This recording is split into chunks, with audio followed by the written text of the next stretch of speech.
Hello dear student. तो अभी हम पढ़ने जा रहे हैं इलेक्ट्रॉनिक डिवाइसेस। सबसे पहले हम देखेंगे कि इस इलेक्ट्रॉनिक डिवाइसेस नाम के कोर्स में हम क्या क्या चीज़ें कवर करेंगे। तो सबसे पहले हम देखते हैं कि इलेक्ट्रॉनिक डिवाइसेस कौन सी होती हैं। इलेक्ट्रॉनिक डिवाइसेस में सबसे पहली और बेसिक डिवाइस जो आती है वो होती है डायोड। तो सबसे पहला जो फर्स्ट यूनिट हमारा रहेगा कंटेंट, वो बेसिक डायोड्स के बारे में इंट्रोडक्शन रहेगा।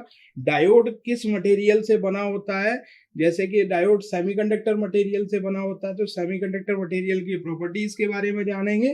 सेमीकंडक्टर मटेरियल की प्रॉपर्टीज के बारे में जानने के बाद हम डायोड के फॉर्मेशन को देखेंगे, कैसे बनता है, फिर ये कैसे कंडक्ट करता है, इसकी फॉरवर्ड और रिवर्स वाइज देखेंगे।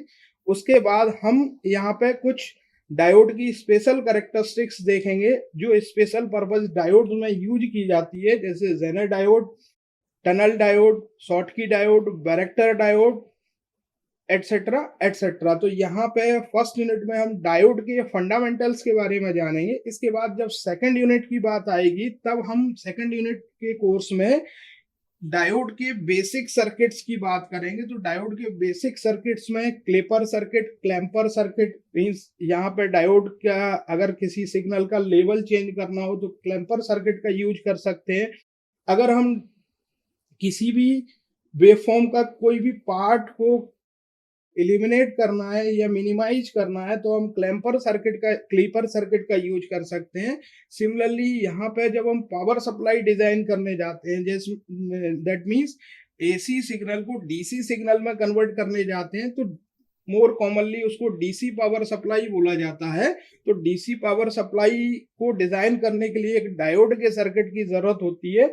वहाँ सबसे पहला ब्लॉक ट्रांसफार्मर, ट्रांसफार्मर के बाद रेक्टिफायर, रेक्टिफायर के बाद फिल्टर और फिल्टर के बाद रेगुलेटर सर्किट। तो यहाँ पे रेक्टिफायर सर्किट और रेगुलेटर सर्किट दोनों डायोड से मिलके बने होते हैं, जहाँ रेक्टिफायर में हम half wave rectifier, full wave rectifier, bridge rectifier को देखेंगे। सिमिलरली वहाँ रेगुलेटर सर्किट में जेनर डायोड रेगुलेटर और एडवांस रेगुलेटर में सीरीज और शंट रेगुलेटर और आईसी रेगुलेटर को देखेंगे। जब आगे हम बढ़ते जाते हैं डायोड के इंट्रोडक्शन के बाद, जैसे ही हम थर्ड यूनिट पे बात करेंगे तो वहाँ ट्रांजिस्टर पे बात करने लगेंगे और ट्रांजिस्टर के फंडामेंटल्स देखेंगे, ट्रांजिस्टर का कंस्ट्रक्शन देखेंगे, ट्रांजिस्टर की वर्किंग देखेंगे, ट्रांजिस्टर की कॉन्फ़िगरेशंस देखेंगे।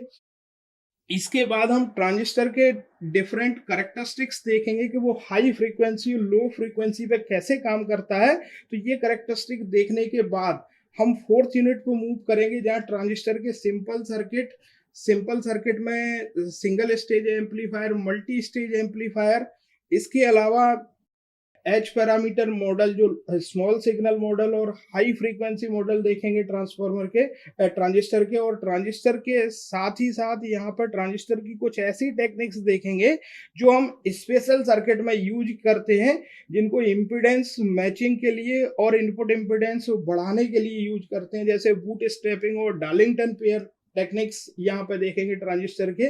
इसके बाद जब हम next unit that means fifth unit पे बात करते हैं तो यहाँ पे कुछ पावर सेमीकंडक्टर डिवाइसेस के बारे में बात करेंगे। इसके अलावा जो ट्रांजिस्टर की बाइपोलर जंक्शन ट्रांजिस्टर अभी तक हम डिस्कस कर रहे थे, यहाँ पे MOSFET, metal oxide semiconductor, field effect transistor और फील्ड इफेक्ट ट्रांजिस्टर के बारे में बात करेंगे।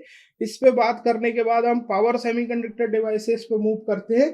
तो SCR मीन्स थायरिस्टर फैमिली का जो मोर पॉपुलर मेंबर है सिलिकॉन कंट्रोल्ड रेक्टिफायर, उस पे बात करेंगे। इसके अलावा दूसरे member gate turn off thyristor, diac, triac, uni junction transistor, ये सारे मेंबर्स के बारे में बात करेंगे। इनकी VI करेक्टरिस्टिक्स देखेंगे, इनका ऑपरेशन देखेंगे, कैसे काम करते हैं, क्या एप्लीकेशंस हैं, ये सारी चीजें हम इस कोर्स में कवर करेंगे।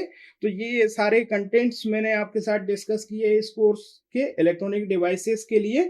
Thank you.